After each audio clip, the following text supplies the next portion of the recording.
Olá, eu acredito que boa parte das pessoas do mundo percebem de algum modo que a gente está em crise, que o sistema não está operando na sua normalidade, que a situação é mais perigosa, é mais violenta, é mais imprevisível mundialmente, em vários aspectos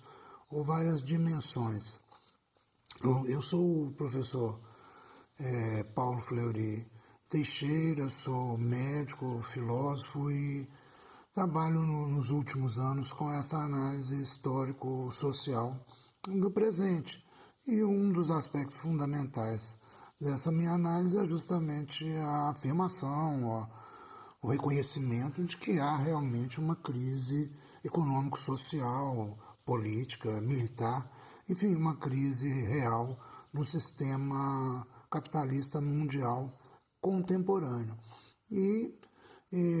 O que eu vou fazer hoje, dentro de uma metodologia de análises circunstanciais, periódicas, é a abordagem da crise atual no processo histórico contemporâneo. Em cima, focalizado em alguns dados comparativos, especificamente entre o que aconteceu no século passado, na grande crise econômica, social, política, militar,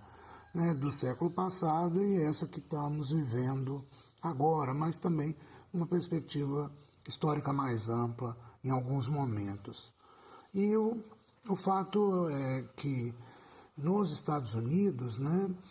a crise de 2007, 2008 e 2009 foi a recessão mais profunda e mais duradoura desde a Segunda Guerra Mundial. A perda foi de mais de 4,5% do PIB, o Produto Interno Bruto, ou seja, a economia evoluiu, diminuiu de tamanho, perdeu capacidade produtiva, riqueza, foi destruído ou se perdeu, pelo menos temporariamente, nessa que foi chamada de a Grande Recessão lá nos Estados Unidos. Agora, considerando no mundo, desde 1960, houve recessão global nos anos de 2009, que foi de menos 1,4%, e em 2020, menos 3%. Agora, é importante a gente entender que, como eu referi em relação aos Estados Unidos, a crise mundial de 2009 começou em 2007 e a queda do PIB de 2020 começou de fato em 2018. Em ambos os casos, obviamente, com um grande peso da recessão norte-americana, que é a maior economia mundial. Nesse período, de 1960 para cá, ocorreram algumas grandes desacelerações no crescimento do PIB global. Em 1974 e 75 e 80, 82, que marcaram a crise do fim da onda social-democrática no sistema econômico capitalista mundial, que caracterizou o pós-guerra, Mas recessões mesmo só aconteceram agora em 2009 e 2020, nessa crise liberal, a crise de final da onda neoliberal no sistema capitalista mundial. É um momento histórico em que a gente está até agora, continua, já desde 2007, portanto, Vendo as coisas assim num contexto histórico mais amplo, para uma comparação analítica, na Grande Depressão nos Estados Unidos, e que se estendeu para o mundo,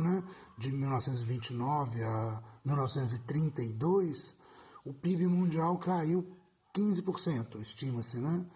e só retornou ao nível pré-crise em 1939, quando, infelizmente, iniciou a Segunda Guerra Mundial, que também teve um impacto destrutivo em grande parte da economia mundial. Mas aí, a partir do final da Segunda Guerra, de 1950, sobretudo, até a segunda metade, os fins da década de 70, ao contrário, foi um período de alto crescimento em geral no PIB, na economia mundial, com média de 5% ou mais. Depois, nos anos 80, a partir dos anos 80, que é quando começa a onda neoliberal, essa média diminuiu para perto de 3% e vem se reduzindo ainda mais aos poucos desde 2007, quando então essa onda neoliberal entra em crise, é a crise final dessa onda. Quando se considera uma visão mais objetiva, talvez, do ponto de vista humano, né, que é a taxa de crescimento anual do PIB real mundial per capita no século XX, o que a gente tem é o período até 1913 de médio crescimento, 1,5% do PIB per capita, o crescimento do PIB per capita. E o período de 1914 até 1949, período de crise, né, é de baixo crescimento, 0,7%, já de 1950 a 74 é 3%, alto crescimento, daí em diante, até os anos 2000, voltou a ser baixo, 1,5%, e com certeza agora está em nível mais baixo, já que desde 2007 a população continua crescendo e o PIB global tem crescido progressivamente menos, né? Então também esse PIB per capita não é que não esteja crescendo, mas está crescendo hoje num nível mais baixo historicamente, só comparado com aquele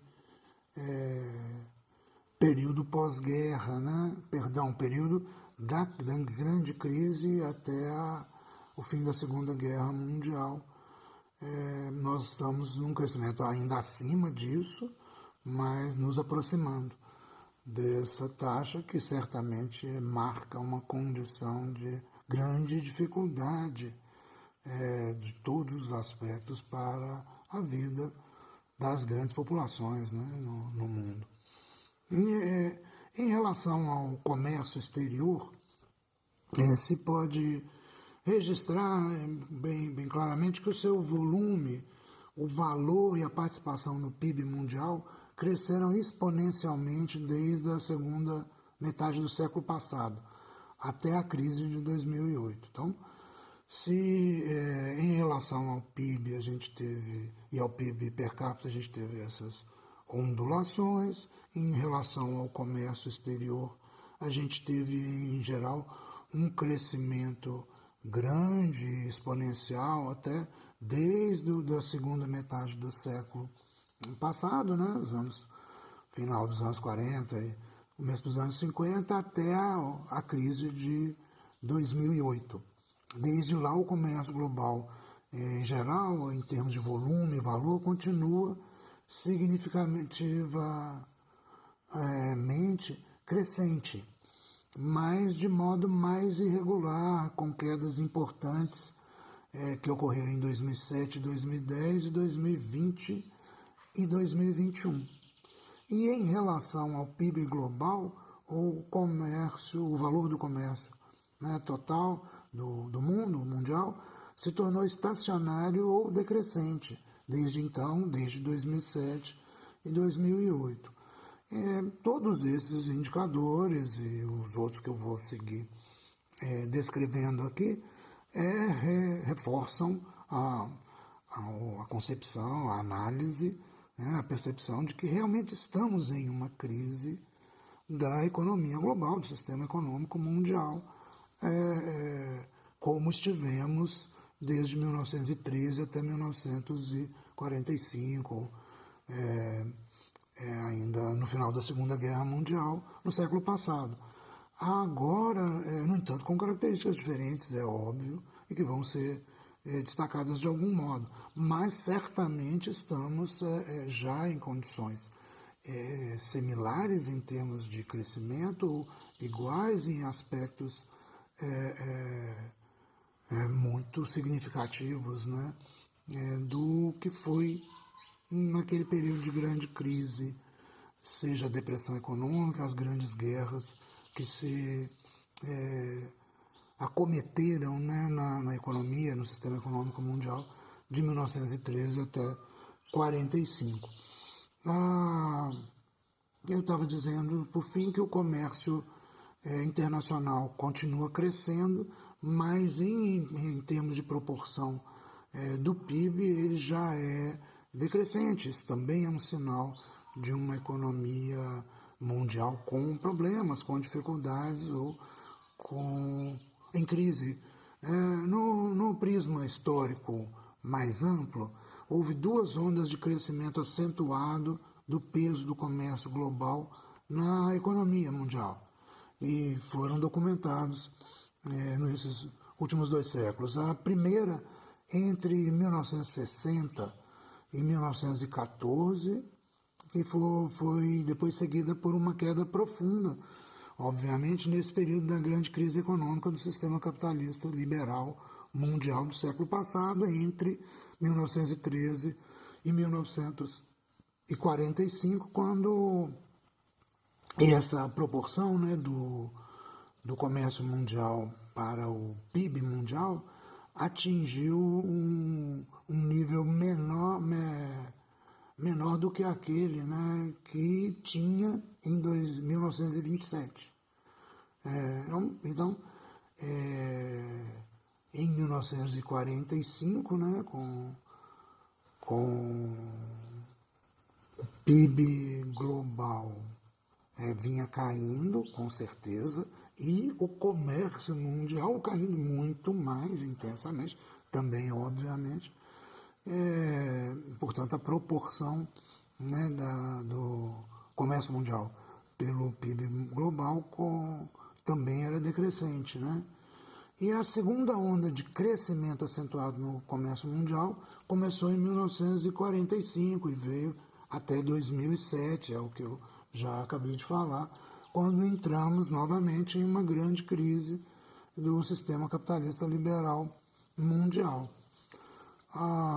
O volume do investimento externo global também cresceu exponencialmente a partir das últimas décadas do século passado, né, os anos 90, 80, até a crise de 2008. E desde lá está sofrendo também muitas oscilações e uma trajetória predominante de queda. Mais um indicador da condição de crise em que nos encontramos. Considerando o custo em vidas humanas, em perdas de vidas humanas, até o momento, né, as duas grandes guerras internacionais do século passado juntas mataram em torno de 100 milhões de pessoas. E a grande pandemia de gripe espanhola matou 50 milhões aproximadamente. Em todo o século XX, as guerras mataram em torno de 180 milhões de pessoas em todo o século XX. E uma população que flutuou ali bastante, mas pode ser estimada em geral, em média, em torno de 2 bilhões de pessoas. Enquanto, ou seja, quase 10%, né, da população em algum momento foi atingida, né? Não que a população, que seja 10% da população no momento presente, que não foi isso, a não ser em alguns países da Europa, né, que sofreram mais intensamente a guerra. Isso pode ter acontecido. Mas certamente foi uma alta proporção, né, de mortes por guerra, pela grande pandemia de gripe espanhola. E no presente, no século presente, né, até abril de 2024, a grande pandemia que nós tivemos, a Covid, tinha matado algo próximo a 7 milhões, enquanto as guerras do século XXI mataram menos de 5 milhões de pessoas até esse período aí de metade do ano de 2024, né, por aí. De lá para cá, não houve um crescimento explosivo, né, disso, talvez esteja alguns milhões a mais, mas isso em uma população total de 8 bilhões de pessoas, né? Então, até a pandemia foi, por enquanto, bem menos dramática, né, neste século do que no século passado, o que se deveu, em grande parte, às características próprias dos agentes infecciosos em cada momento, mas proporcionalmente também a gente tem menos guerras, ou tem tido menos guerras ainda, né, até o momento, e elas têm sido ainda bem menos violentas do que foi no século passado, na resolução da grande crise econômico-social da onda liberal no século passado. É o que eu entendo que nós estamos vivendo de outro modo, né, em outro momento histórico, com a crise atual. E vivemos isso em condições muito melhores do que as do século passado, com certeza não só pelo desenvolvimento geral que houve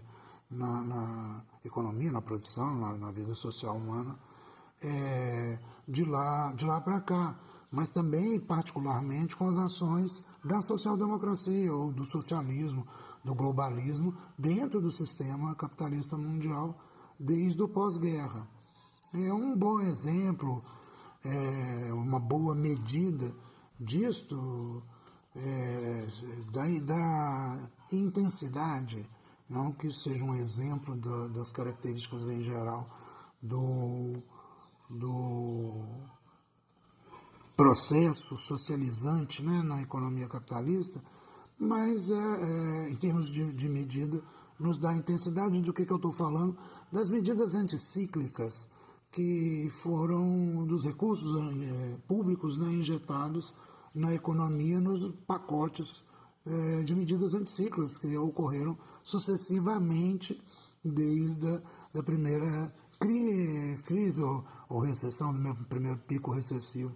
dessa grande crise econômica atual, que foi a partir de 2007, né? Em 2009, por exemplo, o governo dos Estados Unidos assumiu o ônus de $500 bilhão. Isso dava 3,5% do PIB na época para resgate de instituições financeiras em crise. E o termo, né, no entanto, que foi aprovado para suporte, ajuda pública na crise, pelo Congresso, né, foi de $700 bilhões, com mais 250 para compra de bônus bancários. E depois mais 150 bilhões num ato de estímulo econômico em 2008, mais voltado para a proteção social, transferência de renda, além de aumento de seguro-desemprego, food stamps, né, acesso à alimentação e reduções e isenções em impostos. No total foram mais de 1,5 trilhões, o trilhão de dólares injetados na economia dos Estados Unidos pelo governo para enfrentar a grande recessão. E tudo isso permitiu, de fato, uma rápida retomada da economia, que foi seguida por um crescimento seguro por 10, 11 anos, a partir de 2010, ou relativamente seguro. O mesmo foi feito na Europa, na Inglaterra, em escala menor em cada país, né, na Europa, mas creio que em seu conjunto foi tão grande ou maior o pacote de gastos, né, os pacotes de gastos públicos anticíclicos na Europa e no Reino Unido, somados, foram próximos ou até maiores do que aqueles dos Estados Unidos, lá em torno de 2008, 2009, enfim, na sequência da crise que se implantou a partir de 2007. Agora, já em 2020, né, o combate à recessão mais recente, por seu turno, teve um custo de mais de 3,4 trilhões de dólares nos Estados Unidos, que dessa vez não foram tão focalizados no mercado financeiro, mas que mesmo assim terminaram sendo concentradores de renda, né? Esses recursos injetados pelo governo dos Estados Unidos, entre em 2020, 2021, em vários atos, né, administrativos, contribuíram para uma recuperação mais acelerada da recessão, apesar dela ter sido mais profunda, né, em 2020 do que em 2009. Em 2020 foi menos 2,8% e em 2009 menos 2,6% lá nos Estados Unidos. E mais uma vez isso se repetiu por todo o mundo, né? Assim, na Europa e no resto do mundo, nesses dois momentos houve uma grande expansão monetária, né? Uma grande injeção de recursos dos governos em geral, mundo afora, com esse caráter fundamentalmente anticíclico de proteção social nas crises, né? Foram só nos Estados Unidos, portanto, mais de 5 trilhões, e no mundo todo, próximo de 15 trilhões de dólares, isso até 2024, depois já teve outras rodadas no Japão, por exemplo, né? Então, certamente mais de 10 trilhões que foram injetados pelos governos nacionais nas economias, no conjunto dos países, desde o início da crise econômica atual em 2007. E este valor continua crescendo, apesar do espaço para novas injeções de trilhões de dólares para socorro anticíclico ser cada vez menor. Então nós estamos, como eu vim reiterando nos últimos vídeos, num momento apical, num momento central ou definidor da crise atual e provavelmente naquele que já está encaminhando a sua resolução dessa grande crise econômica que estamos vivendo. E eu queria finalizar dizendo que tenho buscado desenvolver nesses últimos vídeos, que são textos analíticos, né? Sinto até uma densidade de dados que a gente se perde, mas eles estão aí para serem revistos, tanto na forma de texto quanto na forma de áudio, são corretos e podem ser checados e avaliados, porque retratam, eu acredito corretamente, com base nos dados que nós temos, esse ciclo, esse processo histórico mais recente, naquilo que eu chamo do sistema capitalista mundial e mostrando algo como quatro etapas, 4 ondas ou 4 períodos dentro de ondas, né, que são um período pré-1913, que representa uma acumulação capitalista liberal, um grande processo de acumulação capitalista liberal que vai resultar na grande crise sistêmica da acumulação capitalista, ou a grande crise da onda liberal naquele período, que termina, que se inicia, né, portanto, em 1913, por aí, vai terminar em 45, por aí, e quando se inicia uma grande onda de socialização, que eu classifico como social-democrática, porque foi aquela que prevaleceu, né, a marca que prevaleceu, mas é uma onda socializante, que abarca também avanços socialistas propriamente no sistema capitalista mundial, e depois foi, no entanto, sucedida por uma nova onda liberal, a onda neoliberal, sabidamente, que termina agora na sua crise que se instaurou desde 2007, fase em que estamos agora. Vamos continuar essa análise nos próximos vídeos, centrados sobretudo na perspectiva da formação de uma nova governança mundial, que deve ser um dos avanços socializantes a superarem esse momento de crise neoliberal, como foi no século passado, um avanço socializante na superação da grande crise liberal, terminando com as duas grandes guerras, ou terminando ao fim da Segunda Guerra Mundial. Até a próxima!